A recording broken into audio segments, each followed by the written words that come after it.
क्या आप भी हर वक्त खोए-खोए से रहते हैं, ज़रूरी बातें भूल जाते हैं या फिर अपना फ़ोन निकालते हैं किसी काम के लिए और वो काम करना भूल जाते हैं, उसके बजाय आप रील्स स्क्रॉल करते रहते हैं। ऐसा लगता है जैसे आपकी ज़िंदगी आपके कंट्रोल में है ही नहीं। अगर हाँ, तो ये वीडियो आपकी ज़िंदगी बदलने वाला है। नमस्ते दोस्तों, मैं हूँ प्रखर और आज हम बात करेंगे अप्स एंड माइनस से प्रोएक्टिव माइंडसेट तक के सफ़र की। पिछले कुछ सालों में मैंने खुद इस जद्दोजहद को महसूस किया है, जहाँ छोटी-छोटी चीज़ें भूलना, टाल-मटोल करना मेरी रोज़मर्रा की आदत बन गई थी। लेकिन फिर मैंने कुछ ऐसी तरकीबें सीखी, जिन्होंने मेरी ज़िंदगी को 180 डिग्री घुमा दिया। अगले कुछ मिनटों में मैं आपको वो 7 पावरफुल तरीके बताने वाला हूँ, जिनसे आप भी अपनी ज़िंदगी को ज़्यादा ऑर्गेनाइज्ड, फ़ोकस्ड और प्रोएक्टिव बना सकते हैं। और यकीन मानिए, आखिरी वाला तरीका इतना असरदार है, इसने मेरी प्रोडक्टिविटी को रातों रात बढ़ा दिया। सबसे पहले ये समझना ज़रूरी है कि हम एब्सेंट माइंडेड क्यों हो जाते हैं।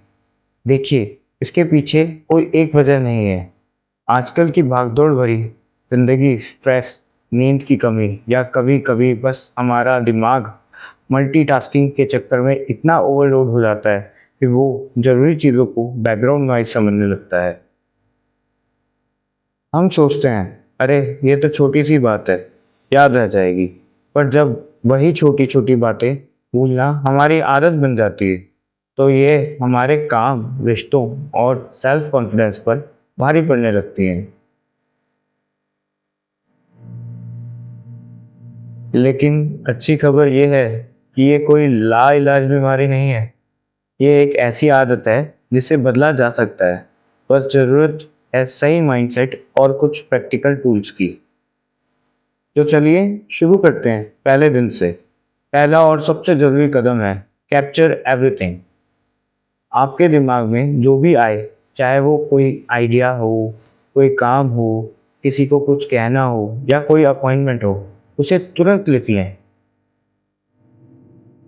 चाहे आप नोटबुक इस्तेमाल करें, फ़ोन के नोट्स ऐप में लिखें या कोई स्पेशल ऐप जैसे टू डू लिस्ट या एवरनोट यूज़ करें, ये मायने नहीं रखता। मायने ये रखता है कि आप उसे अपने दिमाग से निकाल कर कहीं और स्टोर कर रहे हैं। आपका दिमाग आइडिया जनरेट करने के लिए है, उन्हें याद रखने के लिए नहीं।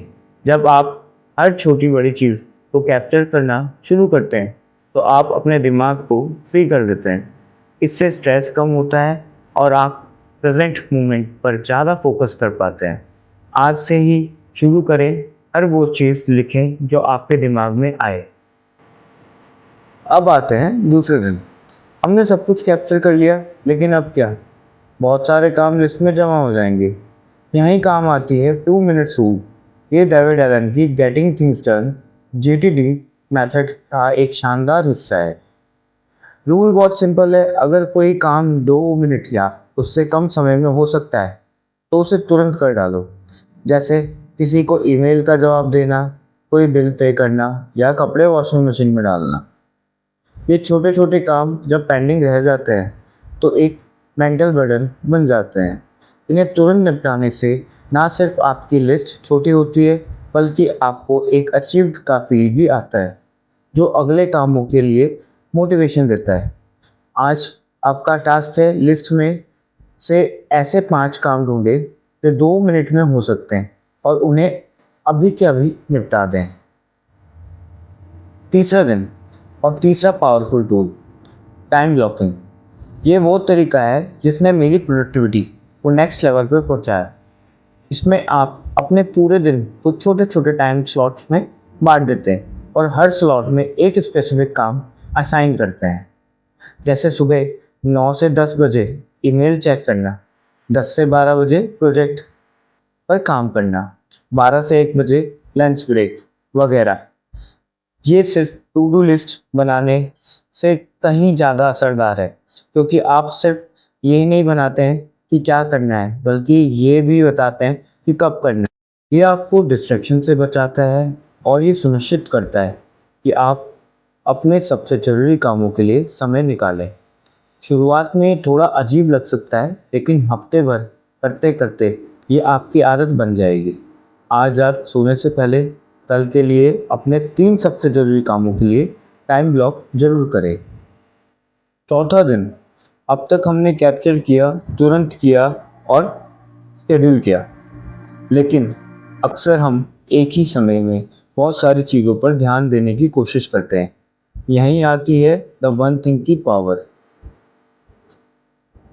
गैरी केलर की किताब द वन थिंग से प्रेरित होकर यह सिद्धांत कहता है कि आपको हर दिन, हर हफ्ते, हर महीने एक चीज को पहचानना है जिसे करने से बाकी सब कुछ आसान हो जाएगा या जरूरी नहीं रहेगा। आपका सबसे बड़ा गोल क्या है? उस गोल को पाने के लिए आज आपको सबसे जरूरी कौन सा काम करना है, उस एक काम पर अपना पूरा फोकस लगाएं। मल्टीटास्किंग एक मिथ है, ये बस पार्शियल अटेंशन है। जब आप एक काम पूरी तरह फोकस करते हैं तो वो ज़्यादा जल्दी और बेहतर तरीके से पूरा होता है। आज अपनी टू डू लिस्ट में सिर्फ एक द वन थिंग चुनें और उसे पूरा करने के लिए अपना मैक्सिमम टाइम डेडिकेट करें। पांचवा दिन, क्या आपने कभी गौर किया है कि जब आपका आसपास का माहौल साफ सुथरा होता है तो आपका दिमाग भी ज़्यादा शांत और फोकस्ड महसूस करता है। ये है डीक्लटरिंग की पावर। आज का टास्क है अपने फिजिकल स्पेस, जैसे आपकी स्टडी टेबल, किचन काउंटर और अपने digital space, email inbox, desktop, phone के ऐप को थोड़ा ऑर्गेनाइज करें। गैर ज़रूरी चीज़ों को हटाएं, जो चीज़ें आप इस्तेमाल नहीं करते। जो फाइलें पुरानी हो चुकी है, उन नोटिफिकेशन को बंद करें जो आपको परेशान करते हैं। एक साफ सुथरा माहौल आपको कम डिस्ट्रैक्टेड करेगा और आपको ज़रूरी कामों पर फोकस करने में मदद करेगा। ट्रस्ट मी, ये छोटा सा कदम बहुत बड़ा अंतर ला सकता है। छठा दिन, प्रोएक्टिव बनने के लिए सिर्फ हाँ कहना काफ़ी नहीं है। कभी कभी ना कहना सीखना भी ज़रूरी है। ये थोड़ा मुश्किल हो सकता है, खासकर अगर आप लोगों को खुश रखना चाहते हैं, लेकिन हर उस चीज़ के लिए हाँ कहना जो आपके गोल्स या प्रायोरिटीज़ से मेल नहीं खाती, आपकी एनर्जी और टाइम को वेस्ट करता है। आज किसी भी ऐसी रिक्वेस्ट के लिए जो आपके लिए ज़रूरी नहीं है, पोलाइटली ना कहने का प्रैक्टिस करें। आप कह सकते हैं, मैं अभी इस पर फोकस नहीं कर पाऊंगा या ये मेरी प्रायोरिटीज़ में फिट नहीं बैठता है। अपने टाइम और एनर्जी को प्रोटेक्ट करना प्रोएक्टिविटी का एक बहुत ज़रूरी हिस्सा है। और ये है हमारा आखिरी और सबसे ज़रूरी दिन, रिव्यू एंड रिफाइन। पूरे हफ्ते आपने जो कुछ भी किया, कैप्चर करना, 2 minute rule, time blocking, one thing focus, decluttering और ना कहना। अब समय है ये देखने का कि आपके लिए क्या काम किया और क्या नहीं।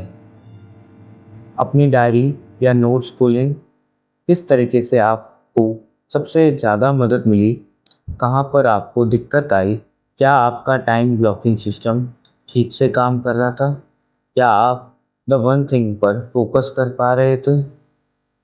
इस सेल्फ रिफ्लेक्शन आपको ये समझने में मदद करेगा कि कौन सी आदतें आपकी लाइफस्टाइल में परमानेंटली फिट हो सकती हैं।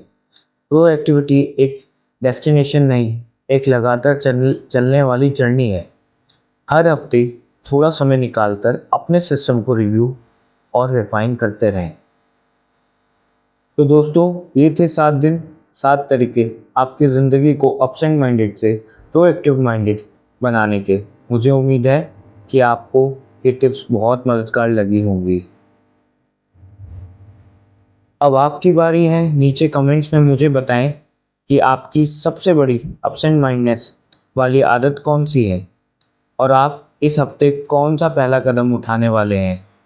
अगर आपको ये वीडियो पसंद आया और आप ऐसे ही और प्रोडक्टिविटी हैक्स जानना चाहते हैं तो प्लीज़ इस वीडियो को लाइक करें और चैनल को सब्सक्राइब करना ना भूलें।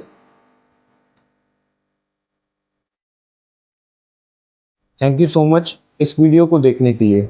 मुझे यकीन है कि इन तरीकों को अपनाकर आप अपनी ज़िंदगी में एक बड़ा पॉजिटिव बदलाव लाएंगे। अगले वीडियो में मिलते हैं, तब तक के लिए फोकस्ड रहें और प्रोएक्टिव रहें।